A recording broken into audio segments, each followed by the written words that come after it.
Bonjour à tous et bienvenue sur l'émission Ces femmes de l'ombre.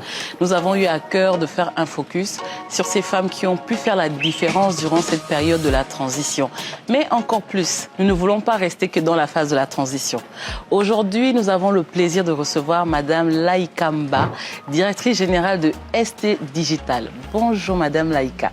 Bonjour Noli. Comment allez-vous ? Très bien, très bien et merci infiniment pour cette belle invitation. C'est moi qui me sens honorée de vous recevoir aujourd'hui parce que vous êtes une femme que j'admire beaucoup sur les réseaux sociaux et à la télé. Et aujourd'hui, j'ai vraiment eu à cœur d'entrer dans les profondeurs de qui est Madame Laïka Mba, cette femme qui arrive à faire la différence en cette période de transition. On va aller au cœur du sujet. Madame Laïka Mba, qu'est-ce qui vous a poussé à travailler dans le domaine du numérique ? Alors j'ai envie de vous dire rien à l'origine.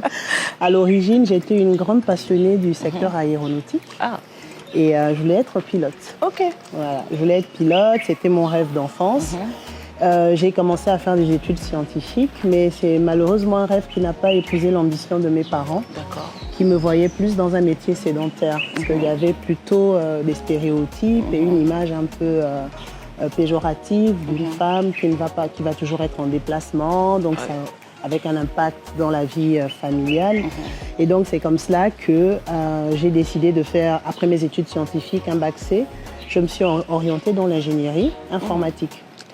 Et je rentre dans l'ingénierie informatique vraiment par pur hasard, parce que je me dis, bon, il faut que je trouve autre chose à faire. Et donc, je deviens ingénieur informatique. Et après avoir fait des études informatiques, je me dis, mais je ne me vois pas non plus être développeur derrière un ordinateur ou faire du réseau. Et là, je me dis, bon, je vais m'inscrire dans une filière où je pourrais faire de l'informatique, mais un peu plus appliquée au métier. Et c'est comme ça que je découvre l'informatique appliquée à l'aide à la décision et que véritablement, c'est un coup de cœur. Donc, c'est un hasard de beaucoup d'événements qui au final m'ont conduit à cette voie et c'est comme ça que j'ai fait ma carrière là-dedans et qu'aujourd'hui je me retrouve dans le numérique. Mais vraiment, je préfère le dire comme ça, vous ne ressemblez pas à une fille qui a fait des études scientifiques. Quand j'étais au lycée, on disait que les filles scientifiques ne sont pas belles, elles ont toujours les cheveux en désordre. Mais justement, est-ce que vous pouvez nous en dire un peu plus par rapport à ce parcours-là ? Quels sont les diplômes que vous avez pu acquérir ou est-ce que vous êtes arrêté en cours ? Mais je sens que le chemin a été bien long et a été bien étoffé. Le chemin a été long, mais c'est d'abord un chemin d'apprentissage. Et vous faites bien de le dire parce que c'est un combat personnel de dire que les filles scientifiques ne sont pas féminines. Non, ce n'est pas vrai, il y en a beaucoup. Je peux vous en présenter plusieurs. Et voilà, c'est des stéréotypes. Et très souvent, justement, on doit justifier un peu ce que nous sommes. Et ça, ce n'est pas... Il faut combattre cela. Donc moi, j'ai fait de la 6e en terminale au lycée national Léon Mba. J'ai fait une terminale C. Donc après cette terminale C, je suis rentrée en école d'ingénieur. Donc j'ai d'abord fait 2 ans de tronc commun qu'on appelle Maths Sup et Maths Spé. Et après ces 2 ans-là, j'ai intégré le cycle ingénieur et j'ai choisi d'être ingénieur généraliste. Donc c'était après 3 ans de cycle ingénieur, j'ai eu mon diplôme d'ingénieur généraliste et c'est là où je commence à me questionner, à me dire bon, j'ai 22 ans, je suis prête pour le marché de l'emploi, mais est-ce que donc vous avez terminé vos études à 22 ans? Oui. J'ai eu mon bac à 16 ans. D'accord, ok. Donc plus les 5 ans d'école d'ingénieur. Donc petite parenthèse, quand on a le bac à 16 ans, est-ce qu'on se sent adolescente ou est-ce qu'on se sent adulte quand même? Est-ce qu'on vit bien cette transition-là?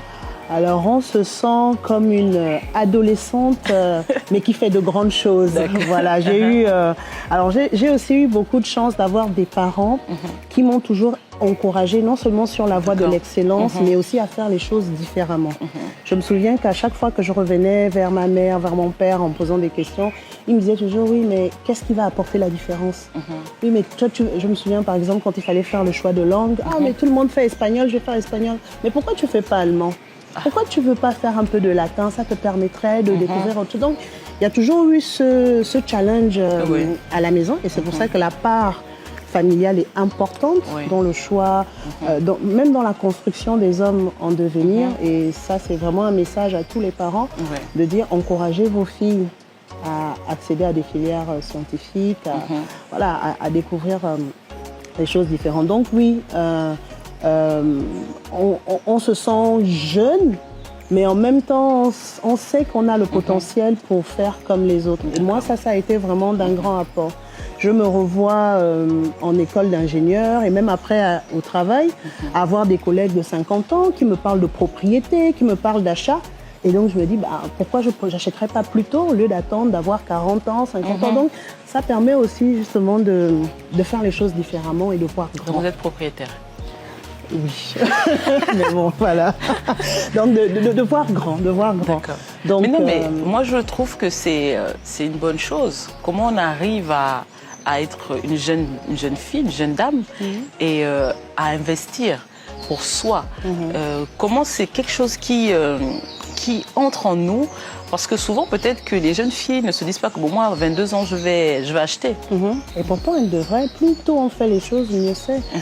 Comme je l'ai dit, moi je pense que l'entourage est important dans toute chose. Hein. Ouais. Choisissez vos amis et vous verrez que vous ferez les choses différemment. Entourez-vous de personnes positives.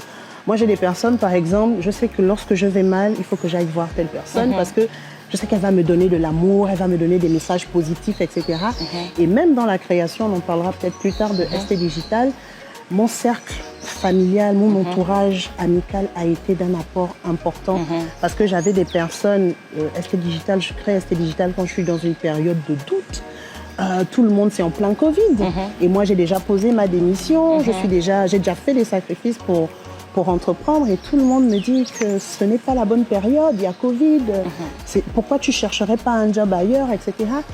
Et j'avais ce cercle-là intime qui me disait non mais si tu sais que tu peux le faire, fais-le, tu n'as rien à perdre, oui tu vas te casser la figure, mais quelque part tu auras grandi. Donc voilà, donc il faut s'entourer de bonnes personnes. Si vous êtes dans un cercle professionnel, parlez avec vos managers, ne parlez pas qu'avec ceux avec qui vous travaillez. Oui.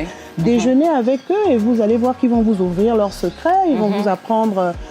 Par exemple, nous au Gabon, quelque chose qui est dommage, c'est qu'on n'a pas par exemple d'éducation financière. Et ça c'est très important.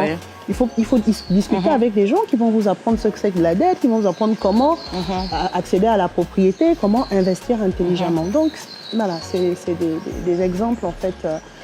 Entourez-vous de bonnes personnes. Exact.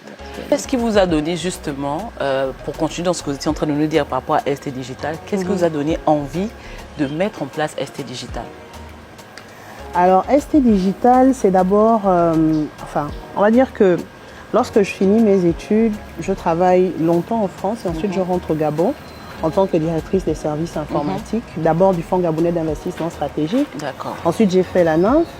Et après, j'arrive à l'ANGTI, où je suis directrice et à chaque fois qu'il y a un besoin spécifique, il faut aller chercher des ressources au Maroc, il faut aller les chercher en Tunisie, très souvent au Sénégal, en Côte d'Ivoire. Et donc, je commence à me dire, mais pourquoi il faut toujours, en fait, pourquoi il n'y a pas de Gabonais? Parce qu'on veut travailler avec des sociétés locales et il y en a très peu de sociétés locales qui répondent parfaitement aux besoins. Donc, je commence à me dire, ouais, mais il faut... Pourquoi ne pas réfléchir à créer quelque chose? Moi, je dis toujours que je n'ai pas l'âme d'un entrepreneur.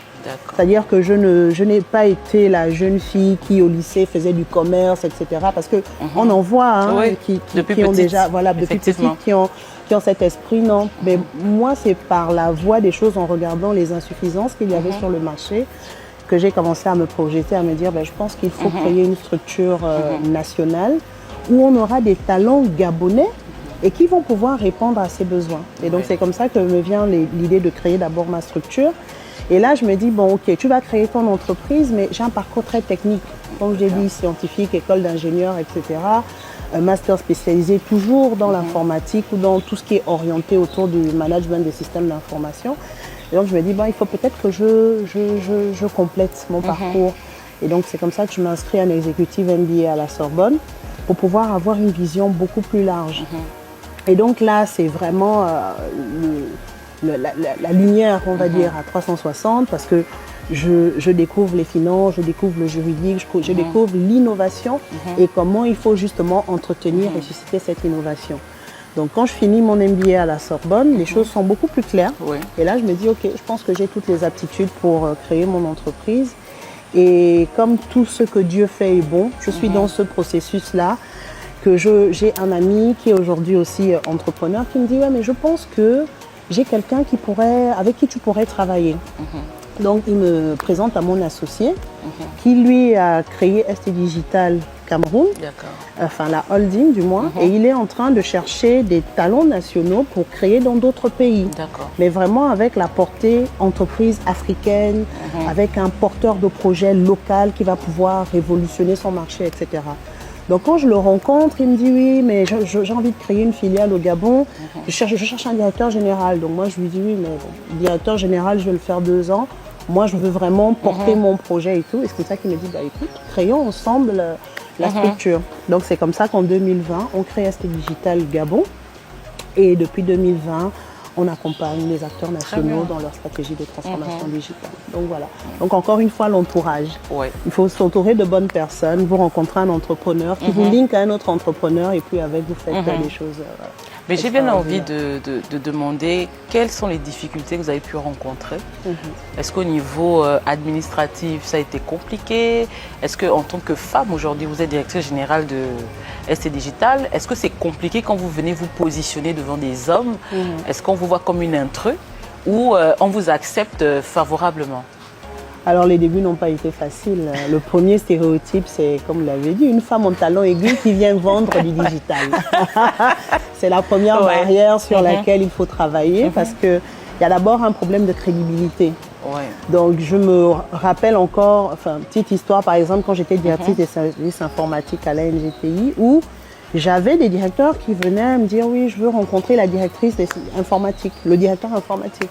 Oui, monsieur, comment je peux vous aider, etc. Madame, je n'ai pas beaucoup de temps, je ne peux pas parler à l'assistante, je vais parler au directeur informatique. Et donc, parfois, j'allais faire le café, je revenais. Et là, maintenant, je m'asseyais derrière le bureau pour dire, est-ce que maintenant, vous pouvez me parler? Donc, c'est des stéréotypes directs. On n'imagine pas un directeur informatique, déjà une femme, c'est assez rare. Et donc, la première barrière, elle est là. C'est-à-dire qu'il faut gagner en crédibilité. Et la seule réponse à apporter à la crédibilité, c'est la compétence. Voilà, je suis ingénieur en informatique, je maîtrise mon sujet, je me forme tout le temps. Vous avez vu que j'avais des lacunes. Je suis allée faire un MBA parce qu'il fallait rajouter de la connaissance. Donc, il faut être ouverte à l'apprentissage, mais il faut d'abord casser ça. C'est la première couche. Il faut casser. Après, il y a donc une fois qu'on a gagné en crédibilité, il faut aller chercher ses clients. Et très souvent, quand on crée une entreprise, moi, en tout cas, quand j'ai commencé, je me disais non, mais pour ça, il n'y a pas de problème. Tel DG, c'est mon frère. Vous voyez, on se dit non, mais ma famille, mes amis vont m'aider. Alors là, c'est la première erreur. Et ça, je l'ai appris à mes dépens. Moi aussi. Bon, donc on se comprend.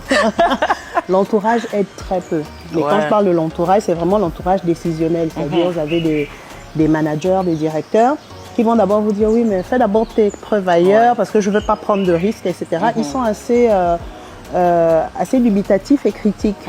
Et étrangement, vous allez avoir aussi Dieu vous envoie des personnes, des anges, qui tout de suite vont adhérer à votre projet. Et moi, c'est vraiment une grosse entreprise nationale que je vais voir avec un projet et qui me dit oui, j'ai plusieurs entreprises qui sont venues postuler, mais vous avez quelque chose de différent. Ok, je vous confie d'abord ça. Et ensuite, je vais voir. Et ça a été l'ouverture de ST Digital parce que par cette grande entreprise, on a eu des recommandations à n'en plus finir et ça a fait après monter notre crédibilité aujourd'hui. Donc, il faut oser. Parce que moi, j'ai des DG aujourd'hui qui me disent « Je vous connais, vous m'avez envoyé une centaine de mails, etc. » Oui, c'est moi, c'était moi à l'époque. Donc voilà, il faut oser, il ne faut pas se mettre des barrières. Il faut se former, il faut avoir la compétence, il faut savoir de quoi on parle, il faut maîtriser son sujet. Et avec ces deux clés-là, normalement, on a toutes les capacités pour. Moi, j'ai une question. Ça se voit, vous êtes une belle femme. Merci. Est-ce que... Oui, enfin, on doit se complimenter. Est-ce que vous avez dû faire face au harcèlement? C'est-à-dire qu'au-delà du fait qu'on ne vous trouve pas compétente, parce qu'on s'attend à voir un homme, après quand on voit que vous êtes une belle femme, on peut se dire ouais, elle est belle et puis elle n'a rien dans la tête et puis bon, je vais la draguer. Est-ce que vous avez subi du harcèlement? Et si vous en avez subi, comment vous avez réussi à gérer ces situations assez gênantes en tant que femme? Alors, malheureusement, ce sont des choses que toutes les femmes vivent. Je pourrais peut-être une convaincue. Je suis une belle femme et comme je le dis, oui, je ne pense pas que c'est quelque chose déjà que je mets en avant. Donc, les barrières doivent être claires. Et je pense que dans ce sens aussi, c'est nous qui devons tout de suite stopper. Moi, je dis, les femmes, déjà, entre nous-mêmes, nous sommes très critiques. Moi, j'ai subi, oui, des clients qui vont vous faire des avances, etc. Mais les premières à colporter ce genre de choses, ce sont d'abord les femmes qui sont dans l'entourage de ces clients. C'est dommage. Vous voyez, ouais. Qui vont dire, oui, mais elle a tel contrat, c'est parce qu'elle est avec telle personne, etc. OK, mais vous, à côté, quand vous asseyez devant ces personnes, il faut que votre message soit différent. Ouais. Même si c'est un marché d'1 milliard, bah non, il n'y a pas de négociation à faire là-dessus. Et donc, oui, en fait, il ne faut pas qu'on se mette dans la posture de victime. Oui, vous allez peut-être vivre ce genre de situation, mais ce qui compte, c'est votre attitude par rapport à ce genre de situation. Est-ce que vous laissez une porte ouverte ou vous la fermez définitivement et vous croyez en votre potentiel en vous disant, OK, cette porte va se fermer, mais une autre va s'ouvrir, elle sera beaucoup plus belle. Donc voilà, beaucoup plus riche en opportunités. Donc pour moi, c'est notre posture qui compte et qui prévaut. Si on vous a fermé un marché, il y a d'autres marchés qui sont ouverts et on a justement tendance à se limiter en se disant que le monde s'arrête là. Donc si je ne satisfais pas à cette demande ou si je ne donne pas un message favorable, je n'aurai pas d'autres opportunités. Ce n'est pas vrai. Ouais. Mais je ne sais pas si c'est le cas. Est-ce que Madame Laïka Mba est maman? Oui. On aimerait bien savoir comment vous arrivez à concilier. C'est pas évident. Oui. C'est une femme DG. Comment arrivez-vous à concilier cette vie personnelle que vous avez avec votre vie familiale et votre vie entrepreneuriale? Comment vous faites? Alors, je suis maman de 3 enfants. Une fille et 2 garçons, dont un qui a 1 an. Donc, c'est pour vous dire que ce problème me touche particulièrement. Il me touche particulièrement et il y a pas de... La seule clé, c'est l'organisation. Ouais. Voilà. Mes enfants sont dans mon agenda comme mes clients. Vous voyez, c'est-à-dire que le rendez-vous du pédiatre est inscrit, accompagner à l'école de danse, récupérer les bulletins. Parfois, j'ai une réunion et puis je dis pardon, je ne veux pas me faire trucider par ma fille, je dois aller récupérer son bulletin. Les matchs de basket du plus grand le week-end, on fait un effort d'y être une fois par mois. Voilà, moi j'ai accepté d'être une maman imparfaite. Oui. Et je crois qu'on doit être... Non, il faut qu'on soit tolérante avec nous-mêmes. On ne peut pas tout faire. Voilà. Donc, il faut trouver la bonne mesure. Il faut savoir compenser. Il faut savoir donner de l'attention à chacun. À la maison, vous avez aussi le chéri qui demande aussi un peu d'attention, etc. Il faut savoir trouver l'équilibre. Voilà. Et tout ça part d'abord par une bonne capacité organisationnelle. Exactement. Donc, je suis totalement d'accord. Comme vous dites, en fait, c'est l'entourage qui met souvent plus de pression sur la femme. Souvent même, je ne sais pas si ça vous arrivait d'avoir des burn-out. Moi, il est arrivé des fois, je me dis, j'ai pas envie de calculer mes enfants, j'ai pas envie de calculer mon chéri, j'ai juste envie de me calculer moi-même. Et on a vraiment l'impression que même la société te condamne parce que tu veux être égoïste. Donc, est-ce que vraiment il y a eu ces périodes-là où vous vous êtes dit, je lâche le travail, je lâche. Et puis, qu'est-ce qui vous a reboosté, qui vous a dit que bon, j'y vais quand même? Alors, je pense que ces périodes-là sont même essentielles. Et je crois que c'est à une de mes employées que je le disais récemment qu'il faut écouter son corps. Lorsque tu sens que tu es fatigué, accepte que tu es fatigué. Exact. Et très souvent, ce que l'on fait, c'est qu'on fait le contraire. Oui. Je suis fatiguée, mais je dois produire ceci, je dois faire cela. Voilà. Donc, non. Acceptez que vous êtes fatigué. Acceptez de prendre du temps pour vous, une fois par mois. Prenez du temps pour vous. Envoyez les enfants dans la famille. Voilà, prenez une journée de bien-être, de repos, etc. On n'a pas malheureusement la latitude souvent de le faire et très souvent on n'écoute pas son corps. Exactement. Alors que c'est la clé de tout. Le burn-out, oui, on a tous passé des périodes comme cela, mais le plus important c'est de se dire, ok, d'accepter déjà qu'on est faible. Je suis faible, je passe une période difficile, j'ai besoin de me reconcentrer sur moi-même. Et pendant cette période, se dire, ok, à partir de demain, je sors de là. C'est aussi une force intérieure forte, mais il faut pouvoir développer cela. Apprendre à se développer soi-même, apprendre à se connaître. Il faut vous connaître, il faut savoir quand vous êtes bon et quand vous n'êtes pas bon. Et comprendre cela. D'accord. Moi, on tire vers la fin de notre entretien. J'aimerais savoir quelles sont vos ambitions par rapport à ST Digital. Nous sommes en phase de transition. Il y a les élections qui arrivent. Comment vous percevez cette période où vous êtes complètement hors politique, donc pour vous, ça n'a aucun impact sur ce que vous faites. Mais quelles sont vraiment vos ambitions pour ST Digital sur le long terme? Alors, ST Digital déjà vient d'ouvrir un bureau à Port-Gentil. Donc oui, je l'ai ça, vu. c'est vraiment... Vous embauchez? Oui, on embauche des ingénieurs informaticiens, si vous en connaissez, des personnes qui sont dans la cybersécurité, l'intelligence artificielle. On recrute actuellement. J'ai pas le profil. N'hésitez pas à nous soumettre des CV, pas forcément vous, hein, ça peut être des personnes de votre entourage. Pleine janvier, on cherche. Mais oui. Donc on vient d'ouvrir à Port-Gentil. Nous sommes vraiment dans une expansion de notre activité. Les perspectives sont bonnes. On essaye de travailler aussi avec les plus hautes autorités pour être partie prenante des gros enjeux à venir, notamment le projet Gabon Digital, qui devrait normalement pouvoir permettre à des entreprises de notre écosystème de pouvoir y répondre et y participer. Mais on a aussi aujourd'hui des ambitions sous-régionales. On regarde la Guinée équatoriale avec beaucoup d'attention. Donc voilà, aujourd'hui, véritablement, ST Digital, le premier défi, c'est de expansion et puis réaffirmer notre place au niveau du Gabon, donc de devenir une entreprise qui compte.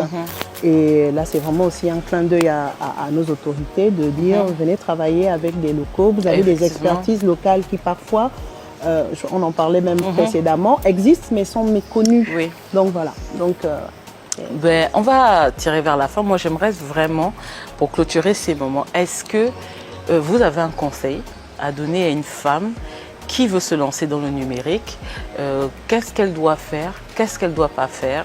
Et après, de manière un peu plus générale, quel conseil donneriez-vous à la femme? D'accord. Alors déjà, dans le numérique, nous sommes à peine 30% de femmes à être présentes véritablement. Et là, c'est mondial dans les métiers du numérique. Et ça fait qu'on a de nouveaux usages qui se développent sans la voix des femmes. Voilà, vous avez de l'intelligence artificielle aujourd'hui qui est développée sans la pensée féminine, sans des inputs féminins.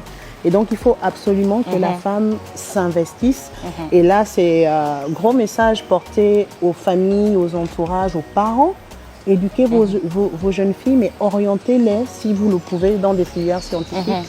Parce que ce sont des filières porteuses. Et je peux vous dire, mais vraiment avec beaucoup de clarté, que les femmes qui sont dans les milieux scientifiques excellent très souvent mieux que les hommes.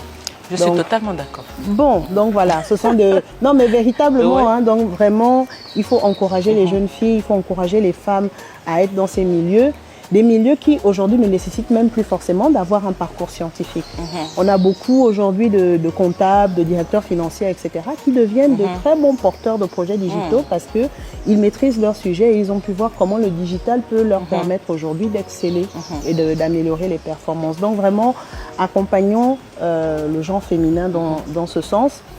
Maintenant, message autour des femmes, pour les femmes, ça va être oser et formez-vous. Pour moi, ce sont les deux clés. Formez-vous parce que c'est... Non, tu as totalement raison en fait.